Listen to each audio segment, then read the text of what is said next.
नमस्कार, आप सबका स्वागत है नेशन न्यूज बिहार में।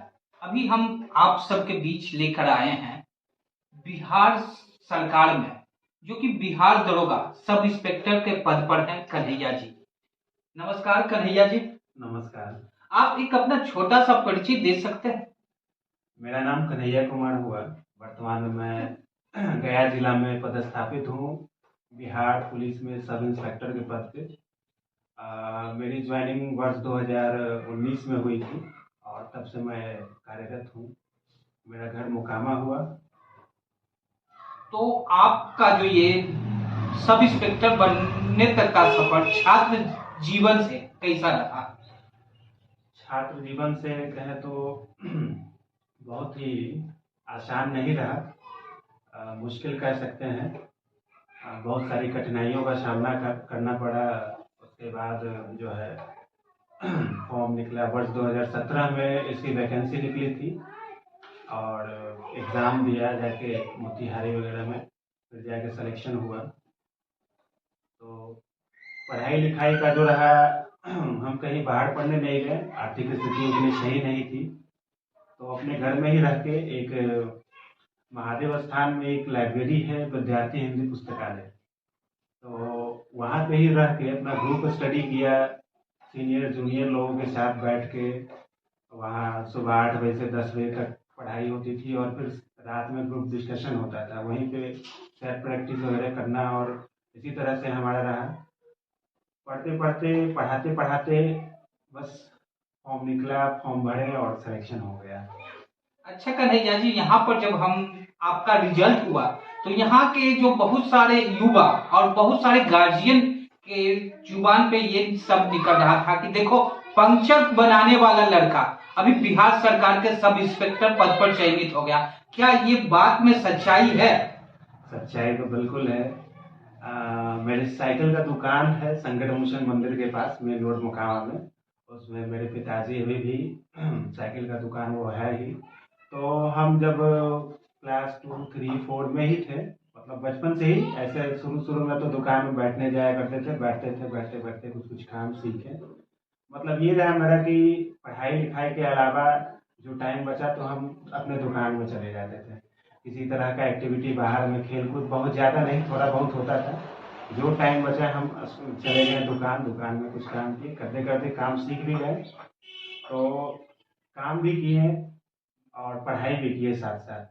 और 10th 12th के बाद हम पढ़ाना शुरू कर दिए थे, ट्यूशन पढ़ाते थे, होम ट्यूशन। तो शुरुआत में 5वां 6ठा ऐसे करते करते फिर महीने 6 महीने बाद फिर हायर क्लासेस को पढ़ाने लगे 10 तक।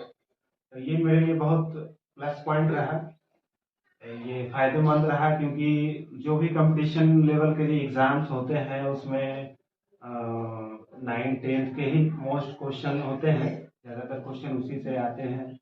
तो पढ़ाने पढ़ाने के अलावा पढ़ाते पढ़ाते जो है एक अंदर में कॉन्फिडेंस भी आते रहा कि भले ही पढ़ा रहे हैं उससे कुछ आर्थिक स्थिति भी जो है पर्सनली मेरा कम से कम हो रहा था, फॉर्म भरने में या इधर उधर जो पर्सनल जो खर्च होता था वो कम से कम हो जाता था। तो अंदर से ठीक भी लगता था कि मांगना नहीं पड़ रहा है पेरेंट्स पे भी उतना दबाव नहीं होता था। और उसके बाद ये कन्हैया जी, आपने तो ये जो दरोगा तक सफल किया, गार्जियन पर कोई भी दबाव नहीं बनाकर खुद सेल्फ स्टडी करके दरोगा पर आप चयनित हुए। आपको दरोगा बनकर क्या महसूस हो रहा है? दरोगा के जॉब के बारे में आप बता सकते हैं?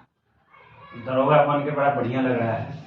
एक शेर सुने थे सोशल मीडिया पे, यूपी के कोई इंस्पेक्टर साहब बता रहे थे, तो हम सुनाना चाहेंगे कि नवंबर जस मजा जनवरी में न पई हो, गद्दा जस मजा दरी में न पई हो, ठास के पिस्टल बुलेट पे घूमी हा, दरोगा जस मजा मास्टरी में न पई हो। तो ये बोल के थोड़ा अंदर से बहुत कुछ सुकून मिलता है। तो क्या लगता है, दरोगा जब आप बने थे तो अपने आप में एक अलग ढंग का कुछ एनर्जी हासिल हुआ था? दरोगा बनने के बाद पोस्ट बहुत ही बढ़िया है। सी ग्रेड में इतना हायर लेवल का जो मतलब कि पावर कहिए या फिर लोगों का पब्लिक इतना पब्लिक से लगाव या लोगों के बीच में रह के काम करने का मौका मिला, सेवा करने का मौका मिला, और किसी जॉब में हम नहीं देखते हैं। दरोगा बन के जितना आप लोगों की सेवा कर सकते हैं उतना और किसी जॉब में हमको नहीं दिखता है। तो ये 2 साल आप दरोगा के पद पर कार्यभार संभाले हुए हैं गया जिला में, तो क्या कुछ उस ढंग का मुसीबत भी दरोगा के पद पर रहते हुए आया ये 2 साल में? मुसीबत तो बहुत कठिनाई वाला जॉब है, दिन रात मुसीबत तो रहता ही है, क्योंकि हम जो फील किए हैं पर्सनली वो बता दें कि और सारे जॉब्स में होता है कि आपको मतलब डिसाइडेड होता है कि आप आज ऑफिस जाइएगा, ऑफिस में ये सारा काम करना है। इसमें कोई डिसाइडेड नहीं होता है, ये फुल्ली हर रोज जो है मतलब कि नया कुछ होता है, क्या होने वाला है ये किसी को नहीं पता। हर सिचुएशन को हैंडल करना होता है, तो करते करते करते करते निपुण और ज़्यादा निपुण होते जाते हैं। तो बहुत कुछ सीखे हैं अभी तक में, और बहुत कुछ सीखना बाकी है। तो आपका, जहां तक हमें पता है आपके बारे में, आप एक मगहिया जवान जो कि फेसबुक पर पूर्णतः वायरल हुआ है, उन्हें भी आप ही ने गिरफ्तार किया था, किस जुर्म में किए थे?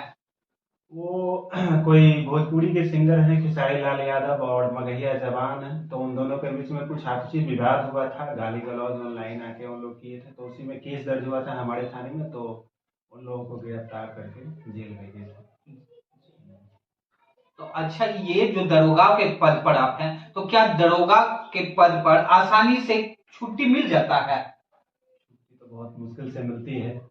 अभी मई में छुट्टी मिला था लास्ट, उसके बाद अभी नवंबर में मिला है, तो मुश्किलें बहुत है। कोई भी पर्व त्योहार हो वो आपको मतलब कि घर के फैमिली के साथ नहीं मनाएंगे, तो पर्व त्योहार में और एक्स्ट्रा ड्यूटी बढ़ जाती है, छुट्टी की बहुत कमी है। अच्छा, अब यहाँ पर आपको हमारे क्षेत्र के बहुत सारे युवा और छात्र देख रहे हैं, तो आप हमारे छात्र को कुछ मोटिवेट कर सकते हैं जो दरोगा की तैयारी कर रहे हैं पिछले कुछ वर्षों से, तो उसके उसे आप कुछ मोटिवेट कर देते हैं। हाँ, एक तरह से तैयारी शुरू किया जा सकता है, जैसे इंटर कर लिए, ग्रेजुएशन कर लिए, तो इंटर के बाद भी तैयारी शुरू कर सकते हैं साइड से। तो शुरू में जैसे कि बेसिक बुक्स वगैरह है, उसको लुसेंट वगैरह हो गया, सार संग्रह वगैरह हो गया, एनसीईआरटी वगैरह का आता है, वो सब किताब पढ़ के इसे प्रैक्टिस करके तो ऐसे करके तैयारी शुरू कर सकते हैं। और किसी तरह का समस्या होता है तो हमसे पूछते भी हैं बहुत सारे लोग मेरे पेज पे मैसेज करके, तो उन लोगों को भी हम गाइडलाइंस देते रहते हैं। तो इस तरह से शुरू कर सकते हैं। वैकेंसी बहुत सारी आ रही है, अभी तो पुलिस विभाग में बहुत सारी वैकेंसी आ रही है, बहुत सारी आने वाली भी है, तो उसके लिए तैयारी शुरू शुरू कर सकते हैं। तो यहाँ हमारे जो छात्र और युवा बिहार एसआई का तैयारी कर रहे हैं, उन्हें अगर जो कुछ भी मोटिवेशन लेना हो, तो ये कन्हैया जी का अपना एक फेसबुक पर पेज है, उन पे नंबर भी दिया हुआ है, बजाते आप नंबर पे भी बात कर सकते हैं, या मैसेज के थ्रू आप कोई भी सलाह ले सकते हैं किस स्तर से हम उस एसआई का पेपर का तैयारी करें, कैसा क्वेश्चन आता है, कैसा इसमें दौड़ का प्रतिक्रिया, फिजिकल प्रतिक्रिया रहता है। तो ये हमारे सामने सफल छात्र मौजूद हैं और ये बोल रहे हैं, हम मोटिवेट भी करते हैं, तो बेहिचक कभी भी किसी भी समय में आप कॉल कर सकते हैं। आपको कॉल बैक जरूर करेंगे कन्हैया जी, मैसेज करेंगे, मैसेज का जरूर रिप्लाई करेंगे, क्या कन्हैया जी? बिल्कुल करते हैं। आज इसी दरमियान में एक बाहर से एक छात्र जो है मिलने के लिए आए हुए हैं, तो वो कहें कि बस आपसे मिलना चाहते हैं, आपको देख के, आपको वर्दी में देख के बहुत मोटिवेट होते हैं। और बहुत सारे ऐसे लोग भी हैं जो कहते हैं कि आपको देखते देखते हम भी दरोगा बन गए। तो 2-3 लोग ऐसे भी हैं जो, तो ये सब सुन के बहुत अच्छा लगता है। तो उन लोगों का कहना था जो मुझे करीब से जानते हैं, 2 हमारे ग्रुप में ही हैं, तो वो बताते हैं कि बस कन्हैया तुमको देखते देखते हम भी जो है दरोगा बन गए, तुमको इतना मेहनत करते हुए देखते थे और तुम इतना मेहनत करते हुए आगे बढ़े, और हमको भी देख के, तुमको देख के हम मोटिवेट हो गए, और हम भी फॉर्म आए भरे और मेरा भी सिलेक्शन हो गया, आज वो ट्रेनिंग भी कर रहा है। इस तरह के भी हुआ है, मोटिवेशन हुआ है। तो इसमें है कि एग्जामिनेशन में 200 मार्क्स का एग्ज़ाम होता है, 100 क्वेश्चन होते हैं। उसके बाद फिर फिजिकल होता है, प्री दिए फिर मेंस दिए और उसके बाद फिजिकल होता है। फिजिकल में है कि 1.6 किलोमीटर का दौड़ होता है। तो पहले 6 मिनट दिया जाता था हम लोग के समय में, अब 6.5 मिनट दिया जाता है। तो 6.5 मिनट में पूरी करनी होती है, क्वालिफाइंग नेचर का होता है। उसके बाद हो गया हाई जंप होता है, वो 4 फीट लड़कों के लिए होता है, लड़कियों के लिए 3.5, लड़कियों के लिए कम होता है। फिर गोला फेंक होता है। तो सारे फिजिकल एक्टिविटी आप पढ़ाई के साथ साथ शुरू कर सकते हैं। पढ़ाई कर रहे हैं सुबह में 1-2 घंटा, अगर आप हल्का फुल्का एक्सरसाइज कर लिए, दौड़ लिए, तो दोनों चीज़ इसमें साथ साथ करना होगा। और जीके जीएस खास तौर पे ध्यान देना होगा। मैथ्स और रीजनिंग बहुत कम होते हैं, 20 मार्क्स मान लीजिए, तो उतने में मैथ और रीजनिंग दोनों मिला के होते हैं। बाकी करेंट अफेयर्स 20 मान लीजिए वो होते हैं, और बाकी के जीके जीएस होते हैं। कन्हैया जी, अब जाते जाते हमारे युवा और हमारे दर्शक को क्या संदेश आप दें? युवाओं के लिए मेरा यही संदेश है कि अगर आप सफल होना चाहते हैं तो अपने अंदर की प्रतिभा को पहचानिए। आपके अंदर क्या प्रतिभा है, आप कर सकते हैं। जिंदगी एक खेल है, यदि इसे खिलाड़ी की तरह खेला जाए, ठीक, जिंदगी एक खेल है, यदि इसे खिलाड़ी की तरह खेला जाए तो आप जीत सकते हैं। लेकिन अगर दर्शक की तरह देखते रह गए तो या तो आप हार जाइएगा या दुखी होइएगा। ये है। चलिए, बहुत बहुत धन्यवाद कन्हैया जी, आपने कीमती समय नेशन न्यूज बिहार को बहुत दिया। बहुत शुक्रिया आपका भी, जो आपने मेरा साक्षात्कार लिया, इसके लिए बहुत बहुत धन्यवाद। इसी तरह का न्यूज देखने के लिए हमारे चैनल के साथ बने रहे, लाइक शेयर फॉलो कीजिए।